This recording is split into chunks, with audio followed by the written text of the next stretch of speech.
Lalu dari mana kotornya hati? Hati akan kotor melalui dua pintunya. Tidak ada lagi pintu hati kecuali dua. Yang pertama adalah mata yang melihat, yang kedua adalah telinga yang mendengar. Kalau seandainya seseorang terlahir dalam keadaan tuli dan buta, maka dia tidak ngerti macam-macam maksiat. Maka mari kita jaga mata kita. Hari ini kita harus bisa menjaga mata kita dengan serius. Internet, handphone, dan lainnya tanpa disadari, itulah menjadikan seorang istri sudah tidak semangat untuk bertemu suaminya. Sudah punya yang halal masih mengambil yang haram. Anak muda sudah tidak sabar untuk menjaga kehormatannya. Karena mata yang diumbar, tolong perhatikan, ketahuilah pergeseran nilai. Dan pergeseran nilai itu adalah halus. Kekotoran hati pun adalah halus. Seperti sabdakan Nabi, kal hasiri, seperti tikarna, seperti siraudan yang namanya kerusakan hati tidak spontan, akan tapi adalah ada satu titik noda yang ada di hati. Ada titik noda di hati. Kemaksiatan yang dilakukan, yang dilihat dilakukan, menjadikan titik noda di hati. Titik noda kotor di hati, kemudian hati menjadi gelap. Maka kalau sudah hati gelap, kemaksiatan mudah dilakukan. Mata hari ini adalah mata yang harus benar-benar dijaga. Mata.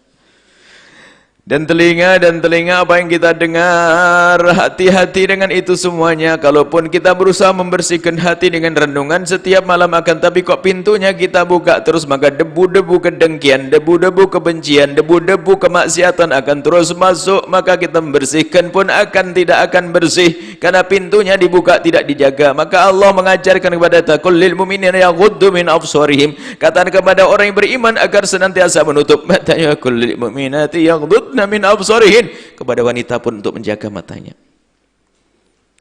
Suami istri yang baik-baik selama ini hanya karena istrinya ternyata ditinggal suaminya kerja di rumah, dia asik dengan internet melihat yang tidak benar. Tiba-tiba sudah berubah hatinya, dan alangkah banyaknya kejadian semacam ini. Jaga mata untuk melangkah kepada tobat yang sesungguhnya nanti. Kita akan lanjutkan masalah urusan tobat ini. Kita lanjutkan insyaAllah pada pertemuan yang akan datang. Tetapi mula-mula untuk bisa tobat adalah syarat tobat yang paling asas adalah menyesal.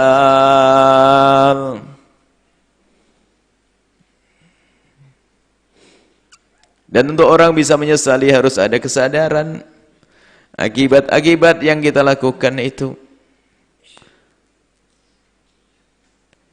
Dan itu perlu kesadaran hati akan akibat itu semuanya.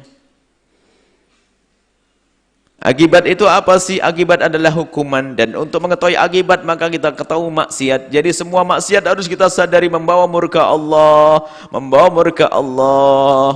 Maka lihat, kalau sudah orang bermaksiat ini kok tidak sadar-sadar, maka ini jauh daripada tobat. Tapi kalau dia mengerti bahwasanya kali kemaksiatan yang aku lakukan mengundang murka Allah, maka dia akan berusaha untuk meninggalkan kemaksiatan tersebut. Tapi ingat, meninggalkan kemaksiatan juga tidak gampang kalau kita pun tidak menjaga hati kita. Ingat. Dan ketahuilah, hati pun tidak akan mudah terjaga kalau kita tidak menjaga mata kita dan telinga kita. Maka mulai hari ini untuk tobat ini ujung perjalanan kita, tobat menuju kepada Allah, mandi besar, cuci diri untuk menghadap Zat yang Maha Suci. Maka dimulai daripada menjaga mata, menjaga telinga, agar hati kita terjaga. Kalau sudah hati terjaga, maka ketahuilah perilaku kita akan menjadi baik. Semoga Allah menjaga mata kita, menjaga telinga kita, bersihkan hati kita, sehingga kita mudah menyesali dosa yang pernah kita lakukan.